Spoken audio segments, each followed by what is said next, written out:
नमस्कार दोस्तों, स्वागत है आपका इस लास्ट वीडियो में।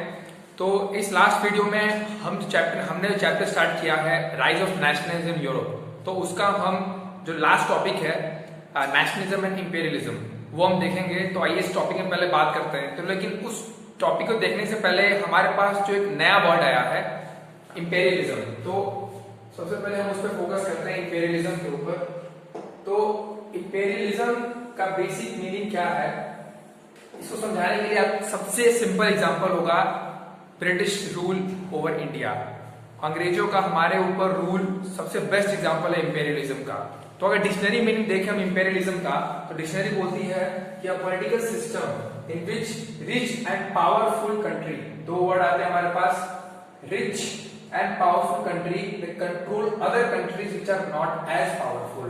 मतलब कि जो उतनी पावरफुल कंट्रीज नहीं है कंपेरेटिवली बड़ी बड़ी कंट्रीज के, तो अगर वहां पर जाके बड़ी कंट्री जैसे ब्रिटेन हो गया, रशिया हो गया, वहां जाकर अगर रूल करती हैं, उनकी रिसोर्सेज के ऊपर उनका दबदबा हो जाता है, उनका कब्जा हो जाता है, तो उसको हम बोलते हैं इंपेरियलिज्म। मतलब एक ऐसा आइडिया, फिर से मैं इस इज्म वर्ड पे आऊंगा। नेशनलिज्म वर्ड मैंने आपको इस चैप्टर की बिगिनिंग की जो वीडियो थी, स्टार्टिंग वीडियो थी, उसमें मैंने बता दिया था नेशनलिज्म का मतलब क्या होता है, और इस पे हमने इज्म देखा था। तो दोनों में कॉमन चीज क्या है, इज्म। तो इज्म पहले मैंने बता चुका हूं, ism is a idea, it's a Latin word for idea. और नेशनलिज्म मतलब एक ऐसा आइडिया जो कि एक नेशन को बिल्डअप करने में हेल्प करता हो। और इंपेरियलिज्म मतलब, इंपेरियल मतलब किंग, इंपेरियल वर्ड ही जो है वो किंग से रिलेटेड है, किंग। तो किंग मेकिंग उसका मतलब हुआ इंपेरियलिज्म, कि किसी के ऊपर अपना रूल स्टैब्लिश करना, इसका मतलब हुआ इंपेरियलिज्म। तो अगर हम 19th सेंचुरी के एंड की बात करें, 19th सेंचुरी के एंड मतलब 1850 से 1900 के बीच में जो कुछ भी हुआ वो इस टाइम पर आ गया। मतलब 19th सेंचुरी का एंड, लास्ट की 50 सालों में क्या हुआ कि जो डेमोक्रेटिक सेंटिमेंट्स थे, लिबरल सेंटिमेंट, डेमोक्रेटिक सेंटिमेंट, वो धीरे धीरे खत्म होती गई। मतलब कि जिस तरह के रेवोल्यूशन हमने देखे कि हमें एक डेमोक्रेटिक सेटअप चाहिए जहां पर लोगों का रूल हो, लोगों द्वारा सरकारें चुनी जाती हो, तो वो चीज धीरे धीरे खत्म होने लगी और उसकी जगह क्या आने लगा, इंपेरियलिज्म। मतलब कि दूसरी कंट्री पर रूल करने का एक सिस्टम स्टार्ट होने लगा। यानी कि यूरोप की जितनी बड़ी बड़ी कंट्रीज थी जो अपने आप को इंडिपेंडेंट वो हो चुकी थी, जैसे उस वक्त कंट्री जैसे ब्रिटेन हो गया, फ्रांस हो गया, इन्होंने क्या किया, धीरे धीरे जितने भी एशियन कंट्रीज थी, जैसे इंडिया के ऊपर ब्रिटेन रूल, म्यांमार, तो इन कंट्रीज के ऊपर वो धीरे धीरे अपना कब्जा शुरू कर दिया उन्होंने। तो इसलिए नेशनलिज्म से डायरेक्ट ट्रांसफॉर्मेशन कहाँ हो गया, इंपेरियलिज्म के ऊपर। तो देखते हैं इसकी शुरुआत कैसे हुई, इंपेरियलिज्म की शुरुआत कहां से हुई। तो इंपेरियलिज्म की शुरुआत जो है वो शुरुआत हुई थी और कहीं नहीं यूरोप से ही। मतलब कि सबसे पहले जो ये बड़ी कंट्रीज थी, रशिया, फ्रांस, ब्रिटेन की जैसी बड़ी बड़ी कंट्रीज और जर्मनी जैसी बड़ी बड़ी कंट्रीज, उन्होंने सबसे पहले इंपेरियलिज्म को स्टैब्लिश कहां शुरू किया, अपने खुद के कंटिनेंट में, यूरोप में। तो सबसे पहला एरिया जो उनके इंपेरियलिस्ट सेंटिमेंट के अंदर आया था वो था ये बल्कान रीजन। तो ये पहले बात करते हैं ये बल्कान रीजन है क्या। तो बेसिकली अगर हम यूरोप का मैप देखें तो यूरोप के मैप के साउथ ईस्ट एरिया में एक रीजन है जहां पर माउंटेन्स पाए जाते हैं, बल्कान माउंटेन्स, इनको बोलते हैं हम लोग बल्कान माउंटेन्स। तो ये पहाड़ है जिनका नाम बल्कान, जो इस पूरे एरिया में फैले हुए हैं, तो इसलिए इस एरिया को बोलते हैं बल्कान। और ये काफी तरह से हम बोलते हैं इसको बल्कान पेनिनसुला। ये हमारे पास वर्ड आता है पेनिनसुला, PENIN, पेनिनसुला। तो पेनिनसुला आपने वर्ड ज्योग्राफी में पढ़ा होगा कि एक ऐसा लैंड मास जो कि तीन साइड से वाटर बॉडी से सराउंडेड हो, तीन तरीकों से, तीन जगहों से वो किसी वाटर बॉडी से सराउंडेड हो। तो अगर हम इस मैप को देखें तो इसमें कंट्रीज जैसे रोमानिया, स्लोवेनिया, क्रोएशिया नाम कंट्रीज हैं जो कि बल्कान एरियाज में आती हैं। और यहाँ पर हम देख सकते हैं यहाँ एड्रियाटिक सी है, इसके वेस्ट में फिर ये आयोनियन सी है, आपको मैं सलाह दूंगा कि आप इन सारे वाटर बॉडीज का नाम याद रखिए जो इस बल्कान रीजन को सराउंड करती हैं। आयरन सी हो गया, ये एशियन सी हो गया और ये ब्लैक सी हो गया। तो ये 4 वाटर बॉडीज जो है इस बल्कान रीजन को सराउंड करती हैं, इसलिए इसको बोलते हैं हम पेनिनसुला। तो इस पेनिनसुला के ऊपर एक गेम स्टार्ट हुआ। जितनी भी कंट्रीज थी उस वक्त की बड़ी कंट्रीज जो इंडिपेंडेंट हो चुकी थी, एक इंडिपेंडेंट नेशन स्टेट थी, जैसे फ्रांस, रशिया, जर्मनी, इन्होंने एक गेम स्टार्ट किया कि इनके ऊपर कब्जा स्टार्ट किया जाए, इनके ऊपर इंपेरियलिज्म थोपा जाए। तो ये स्टार्ट हुआ। तो उससे पहले जरा बल्कान रीजन के बारे में थोड़ा और बात करते हैं। तो बल्कान रीजन के लोगों को हम बोलते हैं स्लैव्स, मतलब कि वहां के इनहैबिटेंट्स को बोलते हैं स्लैव्स, जो आपको पता होना चाहिए। और जो ये रीजन था बेसिकली मोस्टली उस वक्त ओटोमन अंपायर के अंदर था। मतलब ये एरिया जो था, आप देख सकते हैं टर्की इसके पास नहीं है, ठीक पास में टर्की है। तो जो ओटोमन अंपायर था, मैं पहले वीडियो में बात कर चुका हूं, ओटोमन अंपायर कहां स्थित था, यहाँ पर टर्की में। तो इसका रूल यहाँ पर भी था, मतलब ये उस अंपायर के अंदर आता था। तो मेजर पार्ट इस एरिया का वो ओटोमन अंपायर के अंदर था। तो इसको सबसे पहले फ्री कराया।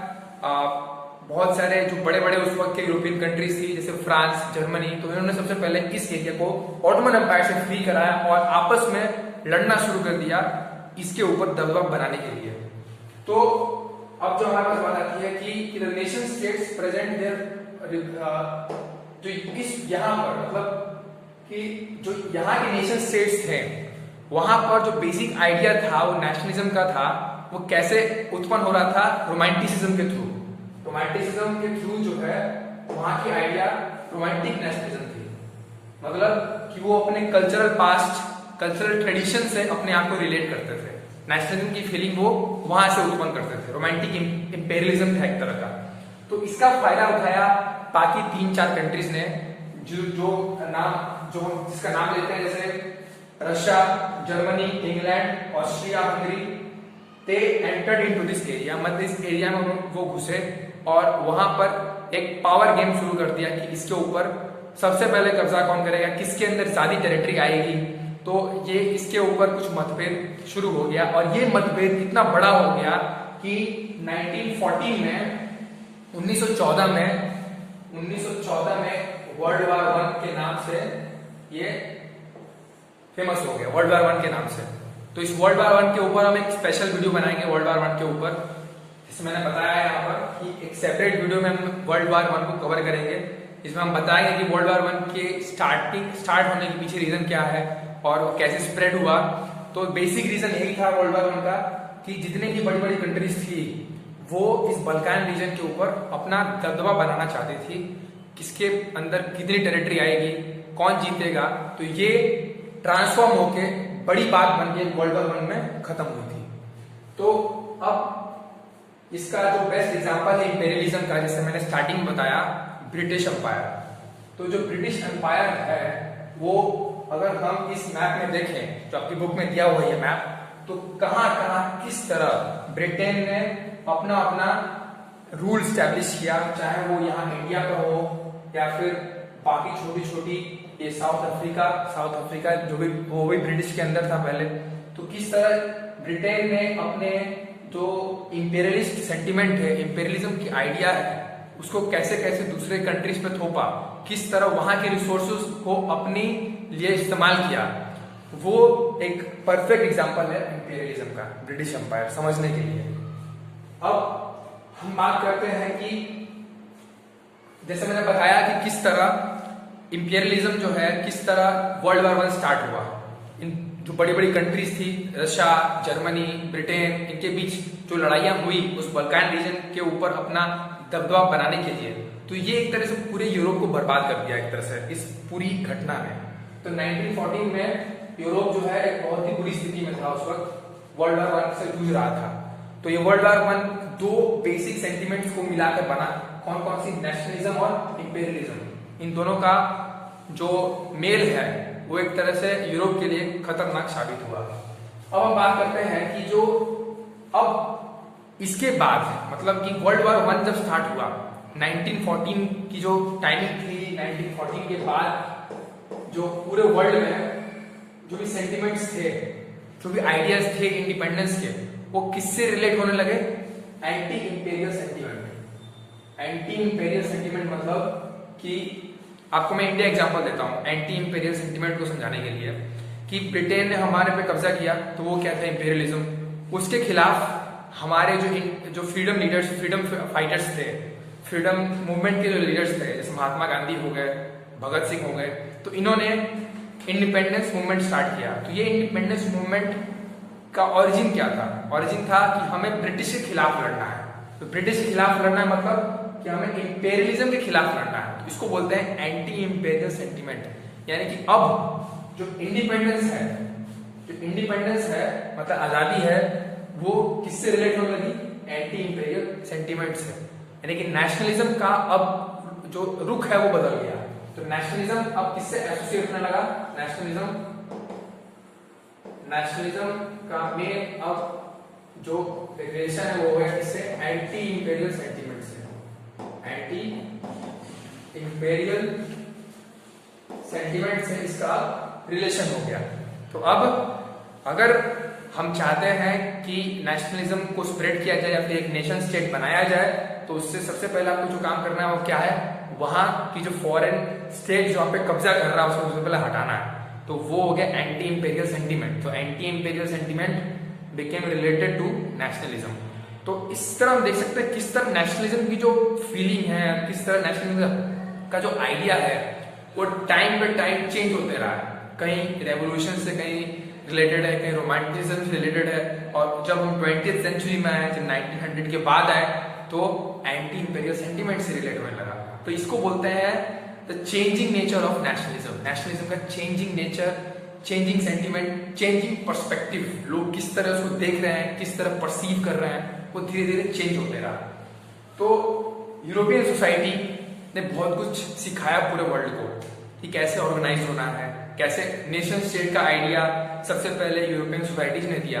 तो यूरोपियन सोसाइटी एक तरह की टेम्पलेट था, एक पैटर्न था जिसके ऊपर पूरी वर्ल्ड जो है जो कॉपी कर सकता था। तो इसलिए यूरोपियन सोसाइटी का जो ऑर्गेनाइज नेचर है, मतलब कि हमें एक ऑर्गेनाइज तरीके से अपनी सोसाइटी को रखना है, वो धीरे धीरे बाकी कंट्रीज उसको कॉपी करना शुरू किया। लेकिन रेवोल्यूशंस के थ्रू हम नेशन स्टेट को अचीव कर सकते हैं, इसका कोई फिक्स नहीं था। इसलिए इस आइडिया ने उतना अट्रैक्ट नहीं किया बाकी कंट्रीज को जितना इस ऑर्गेनाइज सोसाइटी ने अट्रैक्ट किया। तो ये था हमारा इंपेरियलिज्म के ऊपर जो हमारा लास्ट टॉपिक था इस चैप्टर का, जिसमें हमने देख लिया कि किस तरह वर्ल्ड वॉर 1 की बिगिनिंग हुई थी। तो जैसा मैंने आपको प्रॉमिस किया है कि मैं वर्ल्ड वॉर 1 के ऊपर एक सेपरेट वीडियो बनाऊंगा आपके लिए। तो और अब जो हम आगे वीडियो स्टार्ट करेंगे वो हमारा होगा ग्लोबलाइजेशन के ऊपर, नया टॉपिक जो